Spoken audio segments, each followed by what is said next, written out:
Bismillahirrahmanirrahim. Assalamualaikum warahmatullahi wabarakatuh. Innal hamdalillahi nahmaduhu wa nasta'inuhu wa nastaghfiruh wa natubu ilaih wa na'udzu billahi min syururi anfusina was sayyiati a'malina. Man yahdihillahu fala mudhillalah wa man yudlil fala hadiyalah. Nashhadu an la ilaha illallah wahdahu la syarikalah wa nashhadu anna Muhammadan abduhu wa rasuluhu la nabiyya ba'dah. Ya ayyuhalladzina amanu taqullaha haqqa tuqatih wa la tamutunna illa wa antum muslimun.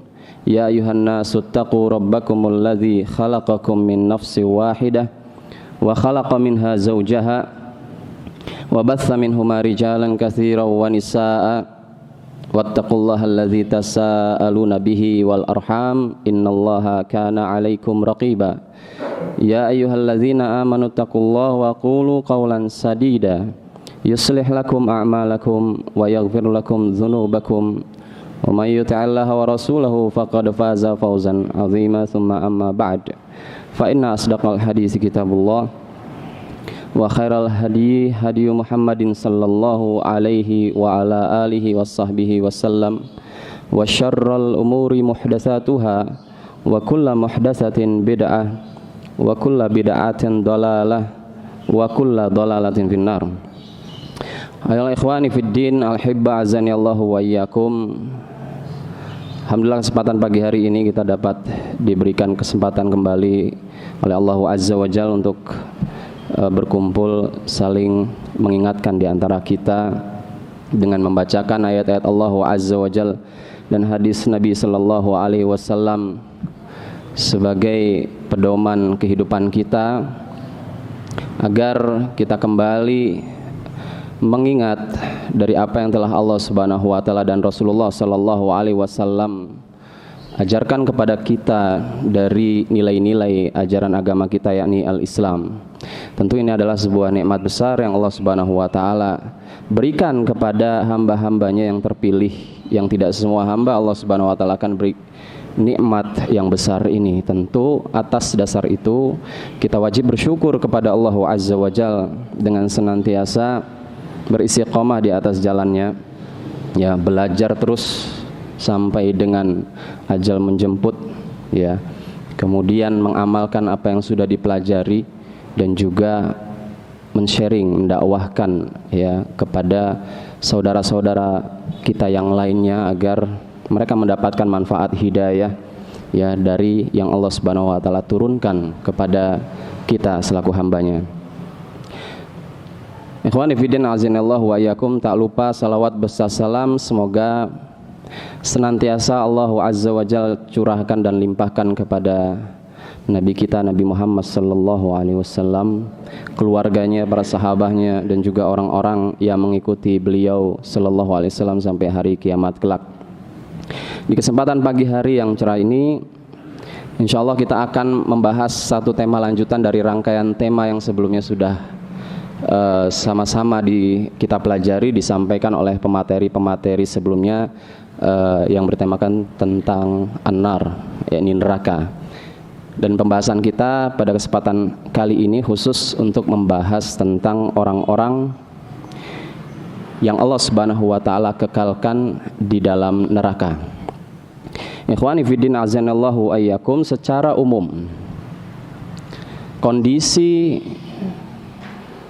orang-orang yang berada di dalam neraka, ya, secara kekekalannya dibagi menjadi dua kelompok, yakni ada orang-orang yang dimasukkan ke dalam neraka tetapi dia tidak kekal.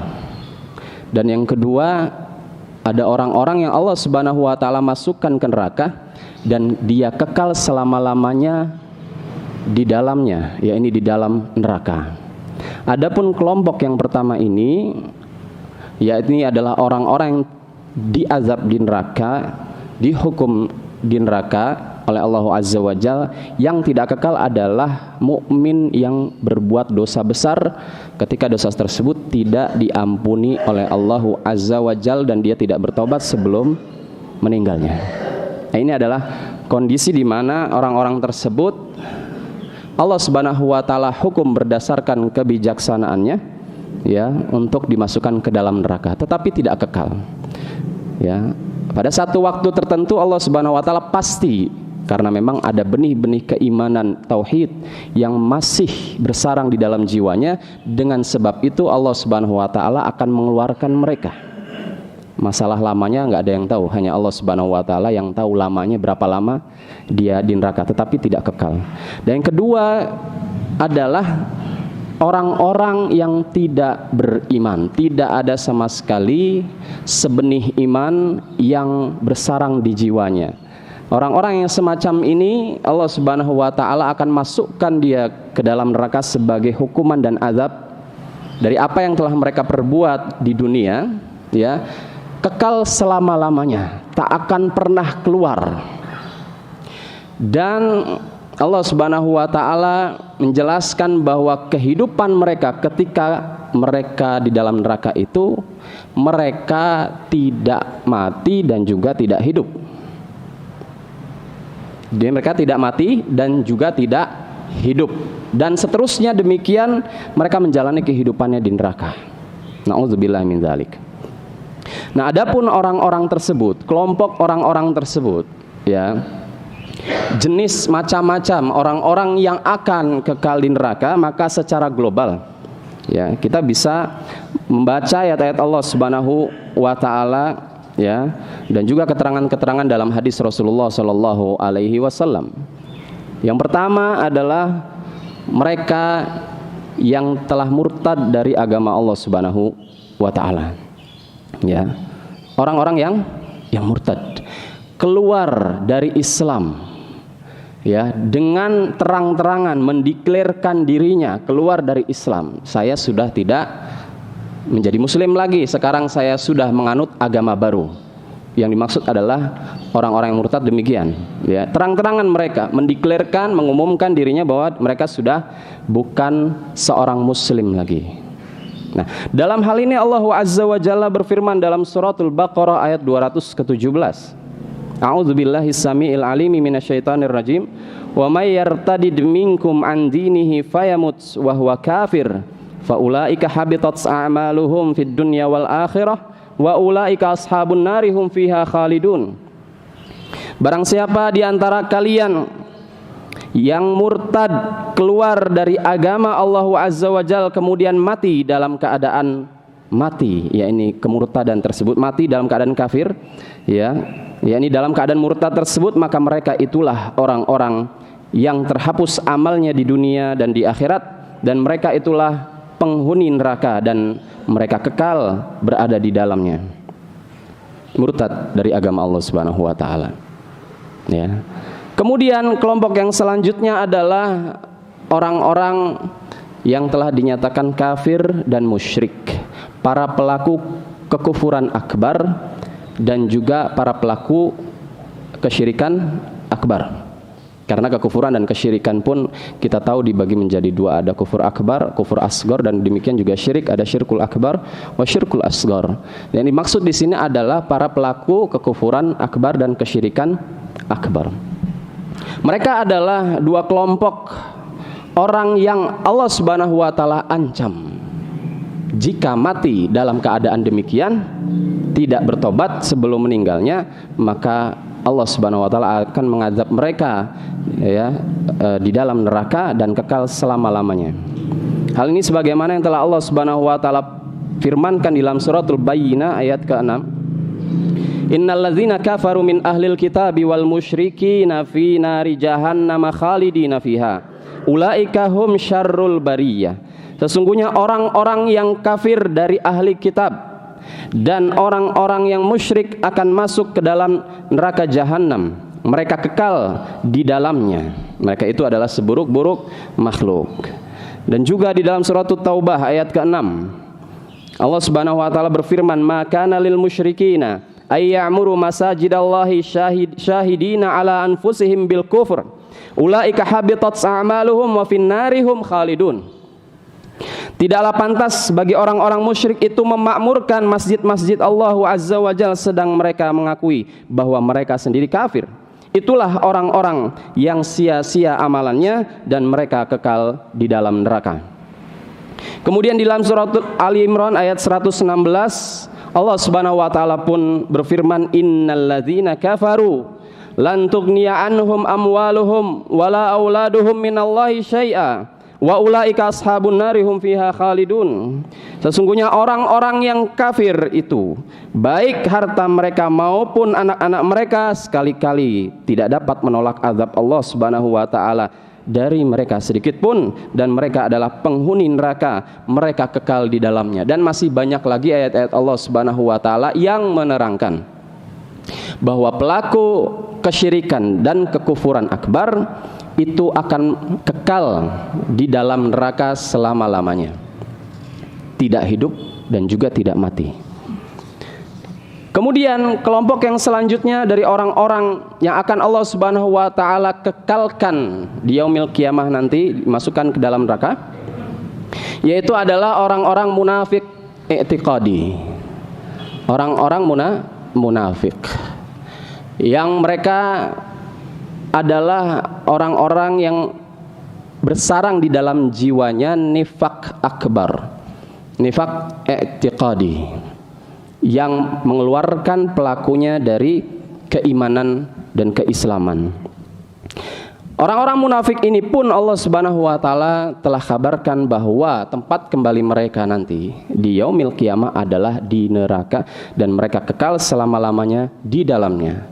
Di dalam surat At-Taubah ayat ke-68, Allah Subhanahu wa taala berfirman, wa'adallahul munafiqina wal munafiqati wal kuffara nar jahannam khalidina fiha hiya hasbuhum wala'anahumullahu walahum azabum muqim. Allah mengancam orang-orang munafik dari kalangan laki-laki dan perempuan, dan juga orang-orang kafir dengan neraka jahanam, mereka kekal di dalamnya. Cukuplah neraka itu bagi mereka, dan Allah melaknati mereka, dan bagi mereka azab yang kekal di dalam neraka tersebut.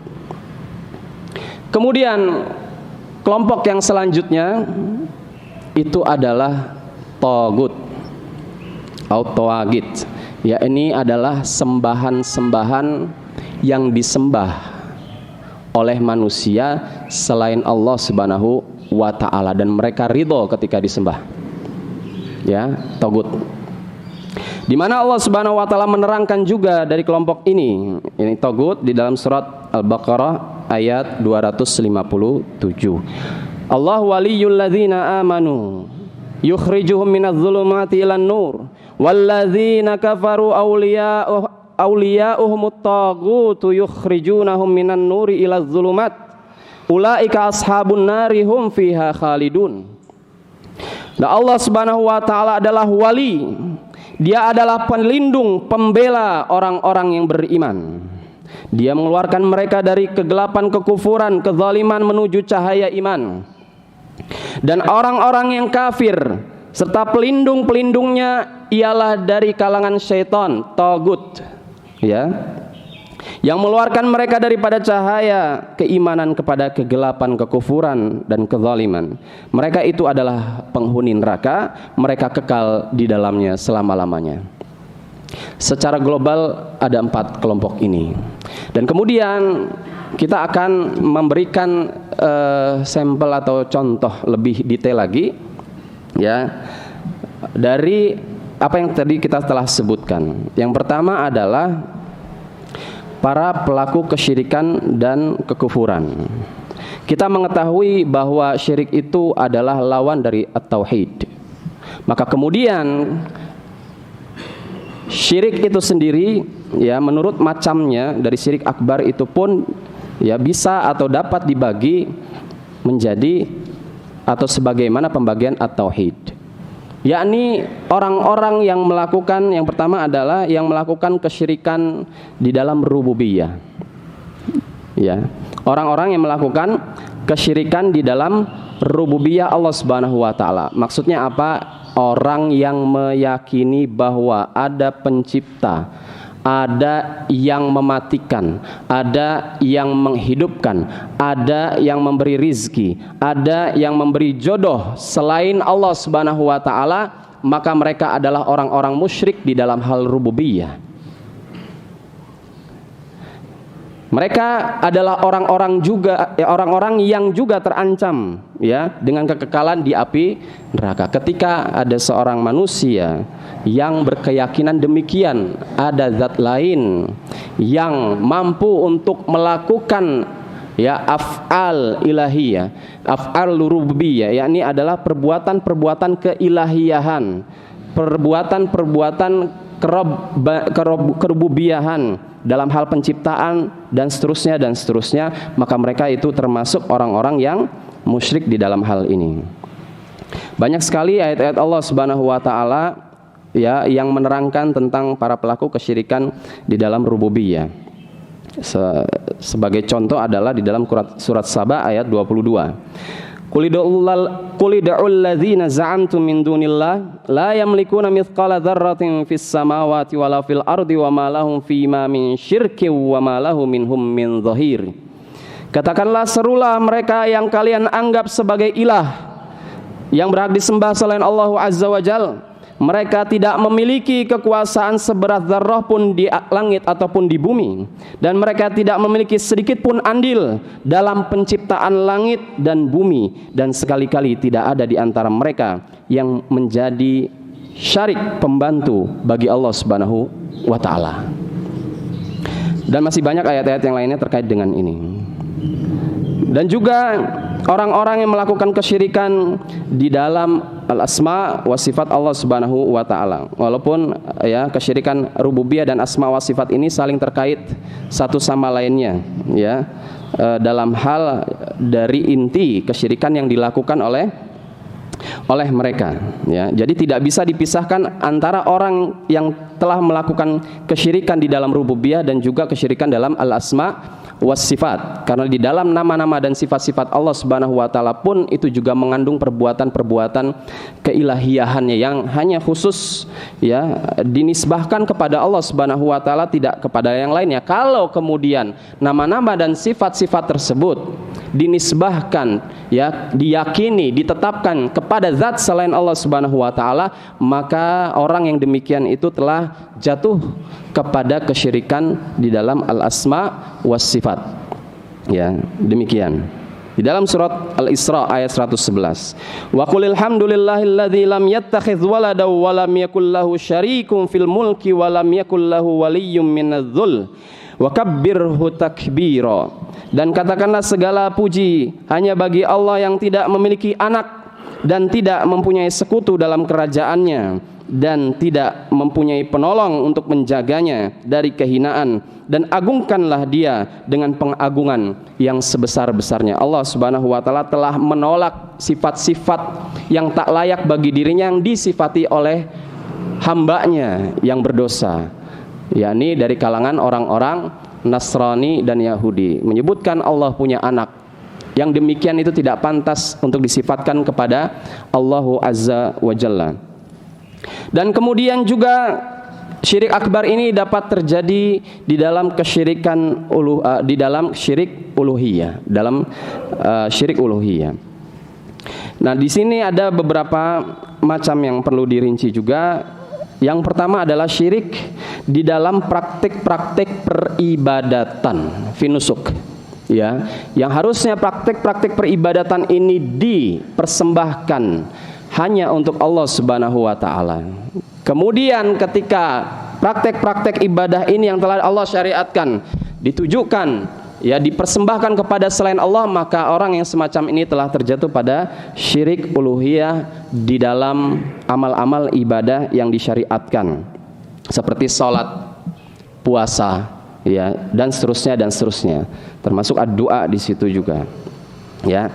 Maka dalam hal ini Allah Subhanahu wa taala berfirman dalam surat Al-Ankabut ayat 65, maka apabila mereka naik kapal, mereka berdoa kepada Allah Subhanahu wa taala dengan penuh keikhlasan, penuh dengan kemurnian niat ketaatan kepada Allah Subhanahu wa taala. Dan tatkala Allah Subhanahu wa taala telah menyelamatkan mereka sampai dengan ke darat, tiba-tiba mereka kembali mempersekutukan Allah Subhanahu wa taala, kembali mereka berdoa kepada Tuhan-Tuhan yang mereka seru dan sembah. Demikian adalah orang-orang yang telah berbuat kesyirikan di dalam uluhiyah, yakni terkhusus adalah di dalam masalah peribadatan. Dan mereka juga termasuk orang-orang yang akan Allah Subhanahu wa taala kekalkan di dalam neraka. Kemudian ya, orang-orang yang melakukan kesyirikan pada hakimiyah, yakni adalah memberikan kepada zat selain Allah Subhanahu wa taala hak-hak untuk menentukan atau menetapkan hukum-hukum yang sifatnya adalah itu khusus hanya bagi Allah Subhanahu wa ta'ala, penentuan halal dan haram. Ya, maka kemudian ketika ada orang ya yang memberikan hak penetapan hukum halal dan haram ini kepada selain Allah Subhanahu wa ta'ala, maka orang tersebut termasuk ya ke dalam kategori orang yang melakukan syirik di dalam hakimiyah. Ya. Dan kemudian juga orang-orang yang mengubah hukum Allah Subhanahu wa taala, ya, mengubah hukum Allah Subhanahu wa taala dengan ya sengaja dan seterusnya, mereka pun termasuk orang-orang yang melakukan kesyirikan di dalam hal hukumiyah. Karena memang penetapan hukum-hukum syariah, hukum-hukum ilahiyah itu hanya hak Allah Subhanahu wa taala, yang tak boleh hak tersebut kemudian diberikan kepada makhluk yang tak dapat pada asalnya, pada hakikatnya tidak dapat membuat atau membuat satu hukum yang sangat adil dan bijaksana dan bermanfaat ya bagi kehidupan manusia di atas muka bumi. Di dalam hal ini Allah Subhanahu wa taala telah berfirman dalam surat At-Taubah ayat ke-31, ittakhadhu ahbarahum wa ruhbanahum arbaba min dunillah wal masih ibn maryam wa ma umiru illa liya'budu ilaha wahida la ilaha illahu subhanahu amma yusyrikun. Mereka menjadikan orang-orang alim dan rahib-rahib mereka sebagai rob-rob selain Allah Subhanahu wa taala, dan demikian juga Al-Masih putra Maryam, padahal mereka hanya disuruh menyembah ilah yang Maha Esa dan tidak ada ilah yang berhak disembah selain Dia. Maha suci Allah dari apa yang telah mereka persekutukan. Ketika Adi bin Hatim mendengarkan ayat ini dibacakan oleh Rasulullah sallallahu alaihi wasallam, dulu Adi bin Hatim ini adalah seorang Nasrani, kemudian masuk Islam, sahabat Rasul sallallahu alaihi wasallam. Beliau berkomentar kepada Rasulullah sallallahu alaihi wasallam, "Ya Rasulullah, kami tidak menyembah mereka." Kemudian Rasulullah menjelaskan kepada Adi bin Hatim, "Bukankah mereka itu telah menghalalkan apa yang telah Allah Subhanahu wa taala haramkan, kemudian kalian ikuti?" "Bala, ya Rasul." "Kemudian bukankah mereka telah mengharamkan apa yang sudah Allah halalkan? Nikah halal mereka haramkan bagi dirinya haram, ya nggak mau nikah, mengharamkan dirinya untuk menikah. Dan kalian juga mengikutinya?" "Bala, iya." "Watil ka ibadatuhum." Demikian hakikat peribadatan itu ketika Anda ya menyerahkan hak-hak halal haram itu kepada para rahib-rahib dan para pendeta-pendeta itu. Demikian ini dijelaskan oleh Rasulullah sallallahu alaihi wasallam.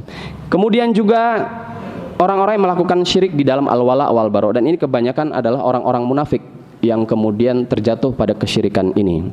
Ya, di mana mereka memberikan wala, loyalitas, dukungan, pembelaan terhadap kekufuran dan orang-orang kafir ya secara mutlak, ya secara mutlak. Dan juga mereka membenci di dalam jiwanya kepada keimanan, keislaman dan juga orang-orang Islam. Maka mereka ini adalah orang-orang yang telah jatuh ke dalam kesyirikan al-wala wal bara. Padahal ya loyalitas dan disloyalitas, kecintaan dan kebencian, pembelaan ya dan berlepas diri itu harus disandarkan kepada Allah Subhanahu wa taala yang menetapkan hal tersebut. Kepada siapa kita harus mencinta, membela, mendukung, ya. Kepada siapa juga kita harus membenci. Perbuatan-perbuatan seperti apa yang harus kita benci, kita harus tidak dukung, kita harus tinggalkan itu. Ini berdasarkan apa yang telah Allah Subhanahu wa taala tetapkan. Kalau kebalikannya kita melakukan yang bertentangan dengan apa yang Allah Subhanahu wa taala telah tetapkan di dalam al-wala dan bara sebagai satu bagian dari nilai ketauhidan ya kepada Allah Subhanahu wa taala, maka mereka telah melakukan kesyirikan pada hal tersebut. Di dalam surat Al-Maidah ayat 80 sampai 81 Allah Subhanahu wa taala berfirman, "Tara katsiran minhum yatawallawna alladzina kafaru labi'sa ma qaddamta lahum anfusuhum an sakhitallahu alaihim wa fil adzabihum khalidun walau kanu yu'minuna billahi wan nabiyyi wa ma unzila ilaihi mattakhadhuhum awliya'a walakinna katsiran minhum fasiqun." Engkau lihat kebanyakan mereka berwala, memberikan dukungan, kecintaan, loyalitas kepada orang-orang kafir. Amat buruklah apa-apa yang mereka kerjakan, yang mana hal tersebut membuat murka Allah Azza wa Jalla pada mereka dan mereka kekal dalam siksaan. Kalau seandainya mereka beriman kepada Allah dan Nabi dan pada apa-apa yang diturunkan kepadanya, tentulah mereka tak akan menjadikan orang-orang kafir tersebut sebagai kekasih-kekasih mereka, aulia-aulia mereka. Mereka akan tetapi kebanyakan dari mereka adalah orang-orang yang fasik. Ya, adalah orang-orang yang fasik. Demikian kesyirikan akbar yang banyak kemudian terjadi di sebagian orang yang terjatuh pada kesyirikan-kesyirikan tersebut, maka ancamannya adalah akan dikekalkan oleh Allah Subhanahu wa taala di dalam neraka kalau mereka tidak bertobat sebelum meninggalnya. Dan demikian juga di sini adalah para pelaku sihir. Para pelaku sihir, sahir, ya. Orang-orang yang melakukan tindakan kesyirikan atau amal-amal sihir, ya. Amal-amal sihir. Nah, di sini di dalam hadis yang diriwayatkan oleh Imam An-Nasa'i, Rasulullah sallallahu alaihi wasallam bersabda, "Man aqada uqdatan thumma nafatha fiha faqad sahar, wa man sahara faqad asyrak, wa man ta'allaqa syai'an wa wukila ilaihi." Barang siapa membuat satu ikatan kemudian meniupkannya, yakni melakukan praktek sihir, mau melet, ya, mau neluh, mau apa dengan berbagai macamnya, gitu ya, maka dia telah melakukan sihir. Dan barang siapa yang melakukan sihir, maka dia telah berbuat syirik, ya, syirik dengan kesyirikan akbar. Demikian para tukang sihir, demikian. Dan orang-orang yang mendatangi mereka kemudian membenarkan apa yang mereka yang mereka katakan, yang mereka nasihatkan, ditaati untuk dikerjakan, maka orang semacam ini juga terjatuh pada kesyirikan akbar. Man ata arrafan au kahinan fasaddaqahu bima yaqul faqad kafar bima unzila ala Muhammadin sallallahu alaihi wasallam.